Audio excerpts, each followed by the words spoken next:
I was enjoying a peaceful life, content with a stable job that paid well. My world was turned upside down one day when my credit card company called to inform me about a suspicious $50,000 charge on my account. I was utterly taken aback by this news. I acted swiftly to stop the charge, and in the aftermath, my husband, who was then overseas, bombarded me with phone calls. With some effort, we managed to clear up the confusion. My name is Alexis. I'm 27 years old, and I've climbed the career ladder to become a manager. My journey began in college, where I met Paul, my husband, who is of the same age. This year marks our 3rd wedding anniversary. Many of my acquaintances chose to leave their jobs upon getting married, but I had compelling reasons to continue working. Despite societal norms, I am the primary breadwinner in our household, earning more than my husband. This fact is an unspoken element of our marriage, yet it looms large in my mind.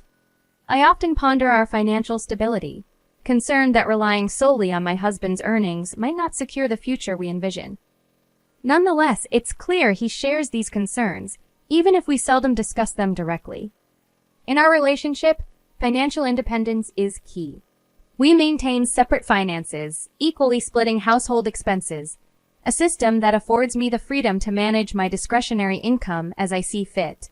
This arrangement has fostered a sense of satisfaction and has contributed significantly to our comfortable lifestyle. However, there are moments that prompt me to reconsider our expenses.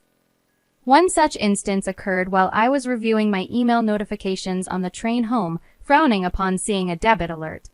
It served as a reminder to reevaluate my ongoing subscriptions, contemplating the necessity of each.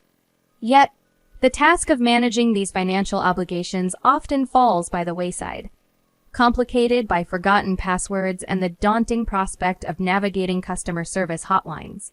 The restricted availability of these services, confined to standard working hours, does little to ease the situation, creating a paradox for working individuals like myself, who find it nearly impossible to reach out during these times. Despite these hurdles, I find solace in the small pleasures of life, like online shopping.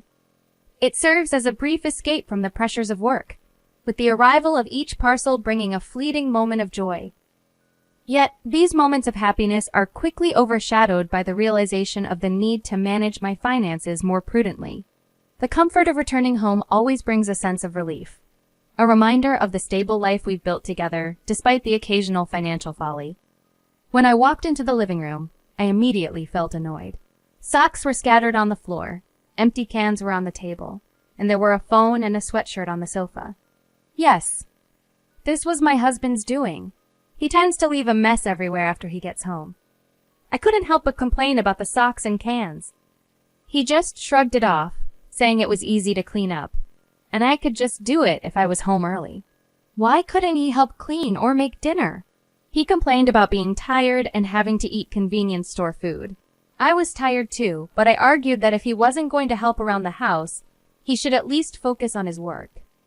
He didn't take my frustration seriously at first, but I could tell he was annoyed when he repeated his dismissal.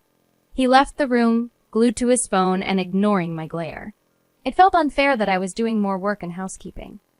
Yet, I wondered if I had been too harsh. I worried he might become even more careless just to spite me.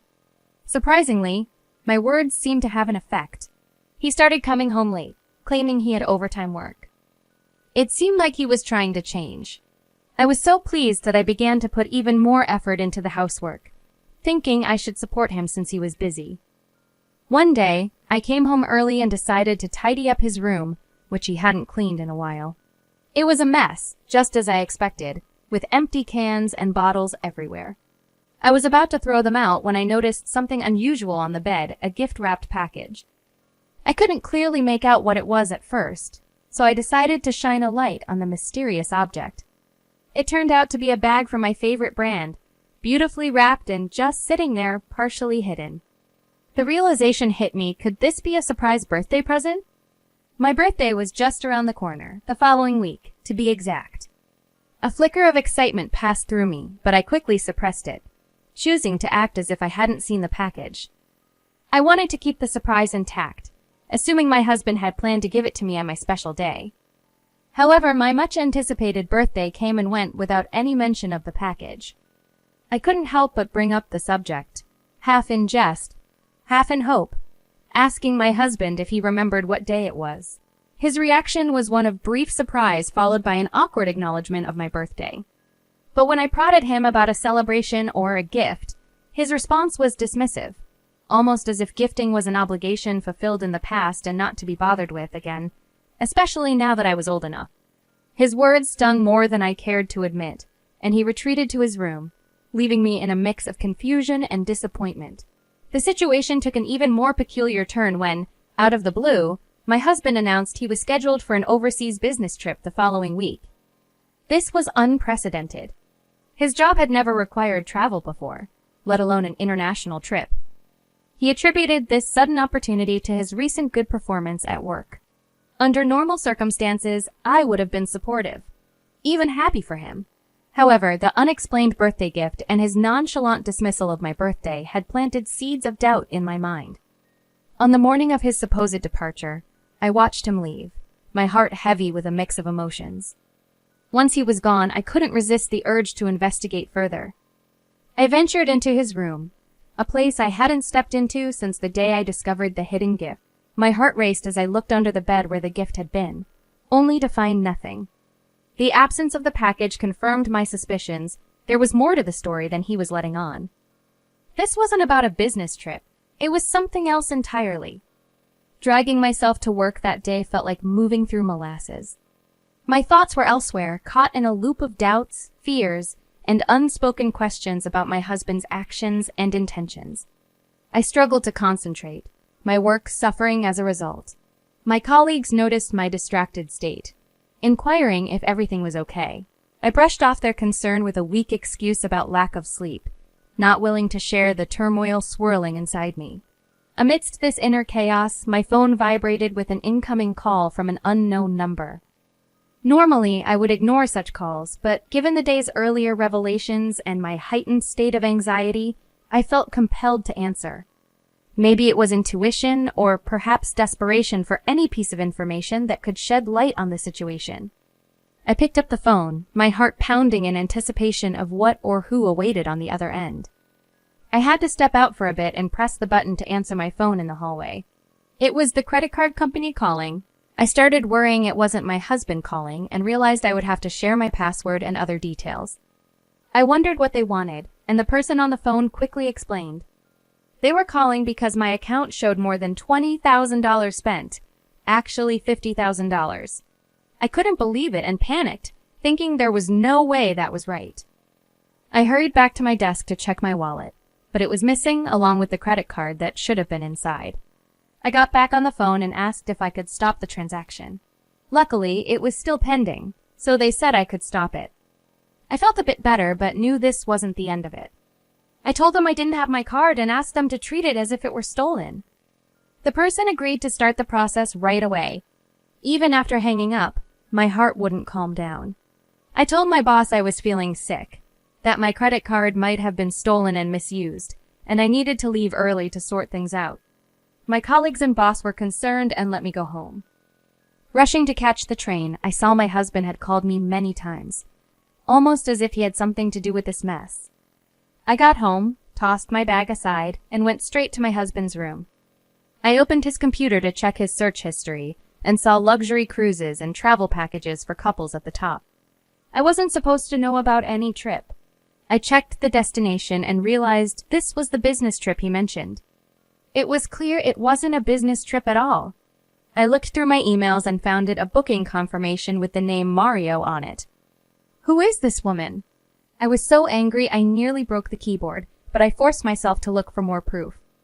My phone kept ringing, driving me crazy. I remembered the password the credit card company gave me, so I logged in to check my spending history. As I looked through it, my shock grew. There was a charge I didn't recognize for a fancy bag. Everything clicked. Paul had used my card to buy something for his mistress, Anne, and even took her on what he claimed was a business trip. Frustrated and angry, I finally answered my constantly ringing phone. My husband was on the other end, complaining about the card not working. I confronted him about Anne, and he stumbled over his words, claiming he didn't steal the card but borrowed it for convenience on his business trip. I questioned him about the so-called business trip and mentioned the luxury cruise. He tried to dodge the question, but I pressed on about Anne and the bag. He tried to act confused, but I laid out everything I knew: the cruise, the couple's travel package, the $50,000 spending, and the payments to Anne using my card. Hearing all this, my husband could only repeat, "I understand," as if finally realizing the gravity of the situation. After he admitted to cheating and awkwardly apologized over the phone, pleading for me to reactivate the credit card so he could return home, I felt a mix of anger and disbelief. His assumption that a simple apology would erase his betrayal was absurd. I sharply told him to enjoy his indefinite stay at the resort, effectively ending our relationship with that phone call. Ignoring his attempts to continue the conversation, I hung up. His persistent calls soon followed, each ringtone amplifying my frustration until I decided to block his number, seeking some peace from the incessant buzzing. Knowing his return flight was scheduled for noon in 3 days, as per the booking confirmation email he never intended for me to see, I sprang into action. These 3 days would be pivotal. My first task was daunting but necessary. I began the process of removing all my belongings from our shared home, severing the physical ties that bound us. The following day, armed with divorce papers and his computer, which contained undeniable evidence of his infidelity, I visited his parents. The revelation of their son's actions left them both furious and deeply apologetic. Their immediate response was supportive. They assured me of a swift divorce, a generous alimony of $145,000, and reimbursement for the expenses their son had wastefully incurred. As the day of his supposed return arrived, I received confirmation from his parents that the divorce papers were processed. They shared that, apart from the illicit credit card expenditures, he had not taken any money. The other woman, having learned of the entire fiasco, was enraged. In a fit of anger, she changed her ticket to leave for Singapore before him, leaving him stranded. It puzzled me why she hadn't taken more drastic measures, like taking his passport to further complicate his return. When he finally arrived back in Singapore, he was greeted by the stark reality of an empty home and a disconnected phone number mine. In desperation, he sought solace at his parents' house, only to be met with severe reprimand. They insisted he sign the divorce papers, officially ending our marriage. Complicating matters further, the woman now demanded from him a repayment of the $50,000 she presumably felt entitled to, given their affair and its lavish expenditures. His parents, once again, had to cover this amount, but with the stipulation that he repay them in full. Until then, his lifestyle was significantly curtailed, much like that of a strictly supervised teenager, complete with a 9 p.m. curfew. In the aftermath, armed with the necessary details from his parents, I pursued legal action against the woman for $7,000, seeking some form of restitution for the role she played in this ordeal. With that final act, I concluded this tumultuous chapter of my life, ready to move forward, free from the deceit and betrayal that had ensnared me. The next day, I went back to work. A lot of my coworkers, both my seniors and juniors, showed they cared about me. They asked, "Hey, are you okay? I'm here to listen if you need to talk." It made me feel thankful to work with such kind people. Thanks. I really appreciate it. Let's grab a drink sometime, my treat. It'll be like a venting session, I suggested. They agreed, and it felt good to let out everything that happened while we shared some drinks. It was like I was washing away all the bad memories. I ended the night feeling hopeful, thinking that from now on, only good things would come my way. Yes, that's right, I told myself, feeling optimistic about the future. Alexis,